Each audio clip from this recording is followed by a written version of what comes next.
Throw then to Torquay. The seconds and the minutes rapidly going against them. Stubbs through, and is it in?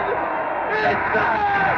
My goodness, they've got level, and the crowd is swarming on the field, and I've never seen excitement of this sort at a football match before. The whole arena is going absolutely crazy. I lived in and around in Bristol for a while and in Devizes, but then I went and lived in Durham. So that was difficult coming back. Yeah. But I did. But did you come to home games all the way from Durham? Yes, yeah. Oh. I didn't come to everyone as I did when I was in Manchester. I was 3.5 years in Durham, and I had a Renault 19, I think it was, and she was quite quick. And but I used to sit, as long as the police aren't listening to this, and sit about 110 on the motorway. Cut. Can you boil it down? Obviously, probably thousands of games. Can you boil down to one or two really memorable ones? I can, and I was going to say I can. I haven't really thought about it, but the obvious one that everyone will talk about, and everyone for different reasons, is the 3-3 draw against Spurs in January '65. One, because I was sitting right by the post, because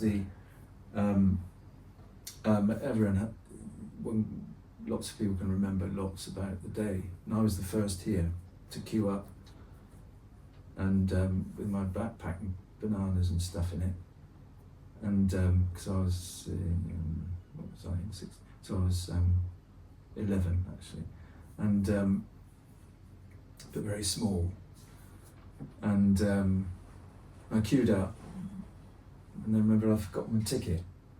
So I had to go home and get it. So the time I came back, I wasn't the first in the queue anymore, because I was determined to go right behind the goal. Hence, I had to be behind the goal. Had to be behind the goal. Yeah.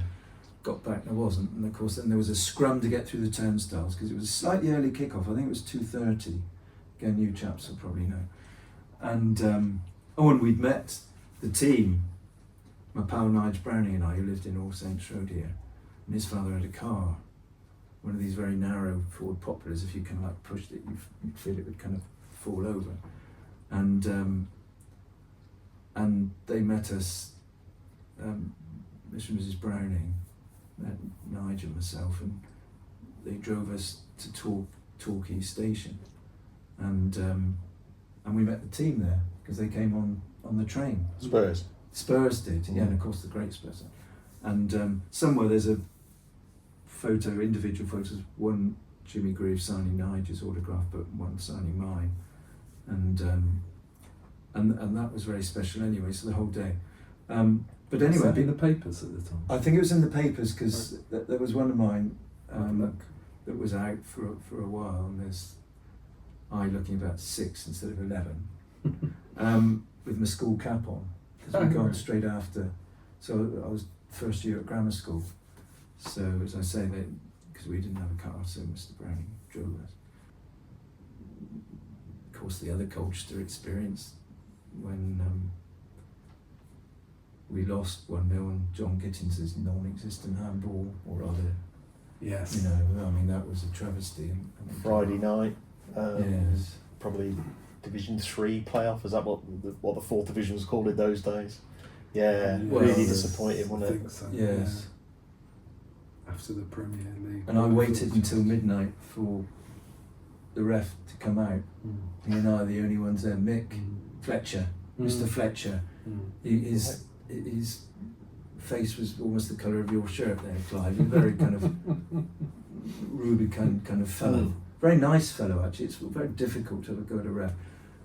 One only has an exchange of opinions.